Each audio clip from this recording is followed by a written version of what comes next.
Hi, well, sorry about the delay on the update without this little car. I've been meaning to do it, but the snow only now is melting down to where I can get outside and do it without losing my feet.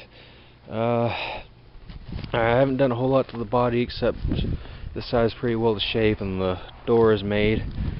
Brass hinges. The only reason the door is that color is because I tried just pouring straight resin with a tiny bit of hardener on it to see how that would work. I'm only going to use fiberglass cloth on the top sections of the side. I'm going to reinforce with just resin and do aluminum strips underneath to protect it from road scrapes. I bought a late 1980s Briggs & Stratton 4-horsepower engine from a scrapyard for $7. Bought a bunch of carburetors and intakes and racing parts off go-karts. Pretty good price. I got a centrifugal clutch for 50 cents and just made a little bracket mount down there. That's pretty temporary, but I'm going to go through a sort of gear reduction system with a pretty big 80-tooth sprocket, and going to have the throttle right up there next to the lever for the choke. That just came off of a bicycle, but I like the way it looks sitting on the column.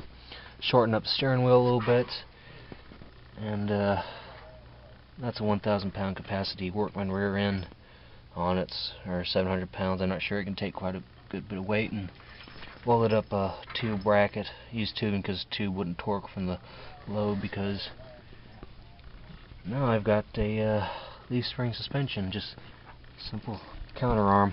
Got a picture of a nice new buck. That's basically focus. That's exactly the same sort of setup I have, as far as that being the rear axle and the engine sits on top of it, and I've just got a little simple shackle, two pieces of a flat plate and angle plate with a hole bolted through it, because I use the knuckle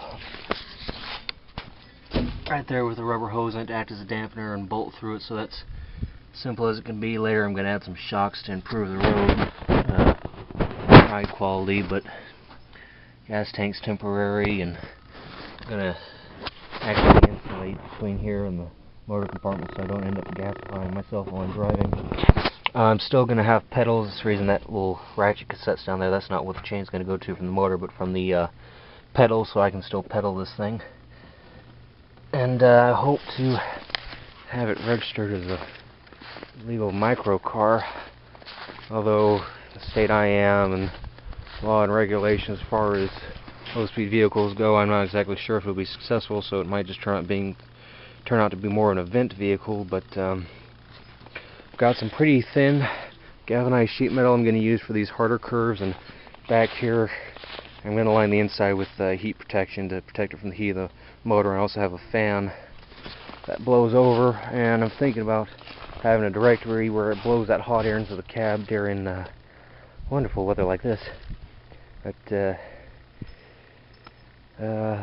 body's Luan, and it's pretty good stuff. Had a little issue when it was cracking here. It got too cold, but up to about right here all the way down is going to be same grade sheet metal I'm using for the top of the cab and the rear bumper, and just to give a little bit of strength. And I'm probably going to change out these front turning spindles to something that's more substantial, probably a mountain bike, a heavy-duty mountain bike tire with a disc brake with a hydraulic on it, because, you know, I'd like to stop faster than I can go.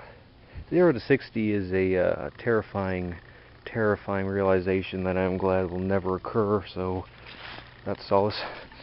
I'm pretty sure I don't know what I'm saying because my lips are getting blue and it's a little nippy outside. Rear view mirrors. Hello. Horn. It's too cold to put out. Steering wheel. Wrapped it, and I like the way it turned out. I don't know what this thing used to be, but it's nice now. I just got to repaint it and make it look good and fix that.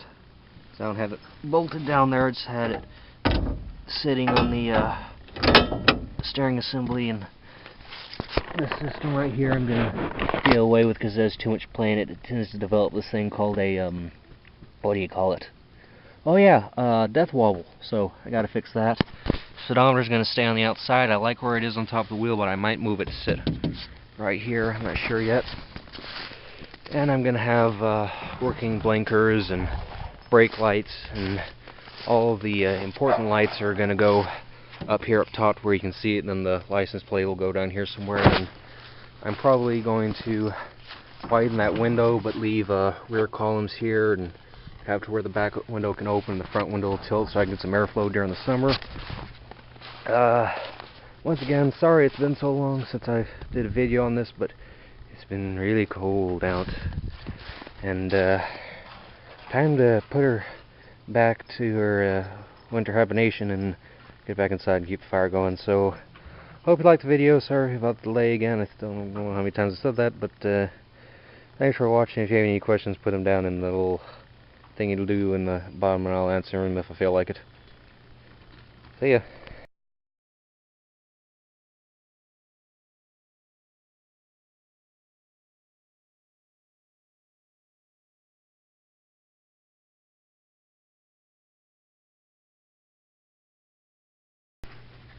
Okay, well, I know I already did my outro, or attempted it, but got the body off, and I figured, seeing how that's off, I might as well do a little talk about the rear end suspension while I'm at it.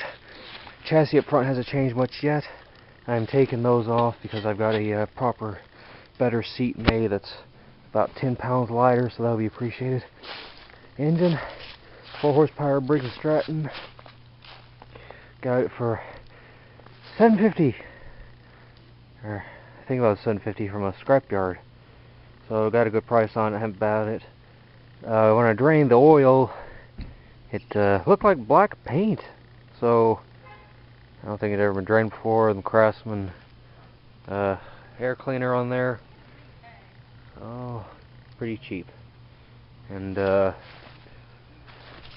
I'm happy about that. Leaf spring off of an F-150 cut in half. Blew some holes in it with the oxyacetylene torch, and that's got the knuckles on the end. And as simple as it can be.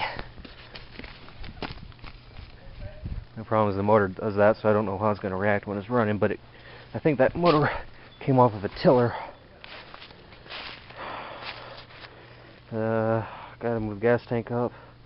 Gas tank used to be mounted right here with the carburetor built in the tank, but that was a bad design because that's right where the exhaust comes out.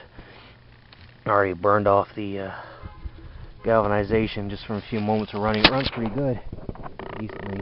And the clutch, I'm pretty sure it's worn out, but I paid 50 cents for it, so I'm not going to complain. Yeah, Briggs. You can't hurt these engines. I love them. Outstanding performance. Alright.